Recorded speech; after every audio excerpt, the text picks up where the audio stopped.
For today's video guys, so bali nagbi-video tayo ngayon. First time natin nagbi-video habang nagda-drive.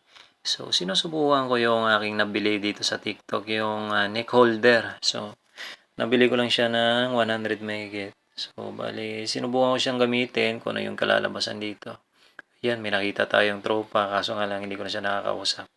This time, so bali huminto ako dito banda kasi nga intersection. Unang-una napansin ko na parang tagilid yung side mirror ko kabila kaya naayos ko muna.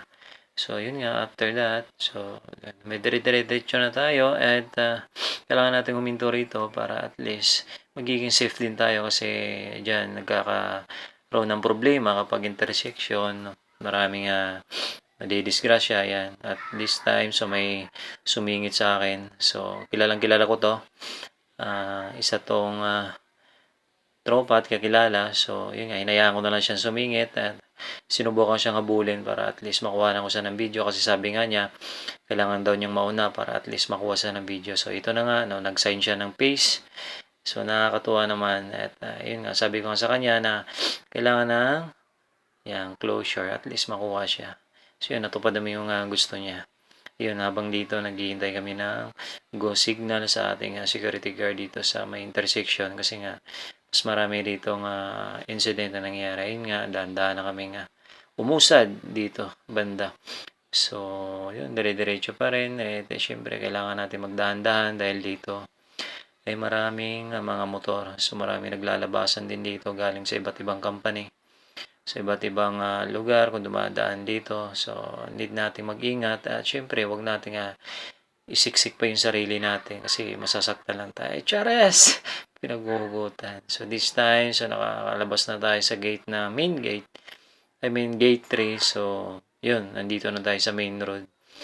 So, dito kailangan natin mag-iingat. Kasi nga, ang daming accident dito na nangyari. So, kailangan natin mag-iingat kasi yun na talagang pinaka-the best sa atin at ingatan tayo. Kung alam mo nag-iingat sa atin, tayo na lang mag-iingat sa sarili natin. Chares! May pag nagugutan. So, nakita ko na pinapansin ko si Manong. So, parang chillax lang. So, sinusundan ko lang siya kasi nga ayaw ko magbago sa direction ko kasi nga pa-left side, since pa-left side naman ako. So, dito na lang ako nagstay. Hindi ko na ako nag-overtake kasi nga malapit na lang din naman ako sa aking tinitirhan. So, hindi na ako nalipat ng lane para hindi na ako mahirapan. So, yun, sinusundan ko lang yung kotse ng puti. So, nagsintal light siya. And, syempre, iwasan natin yan na sumiksik dito kasi nga napakadelikado. So, malapit na rin ako sa lilikuan ko. So, napapansin ko kay kuya dumidiretso kaya pumasok na rin ako. Kinakabahan ako kasi nga akala ko didiretso yung kotse. So, dito muntik na tayong muntik nang makabundol si kuya kasi nga medyo mabilis yung takbo niya buti nakabrake siya.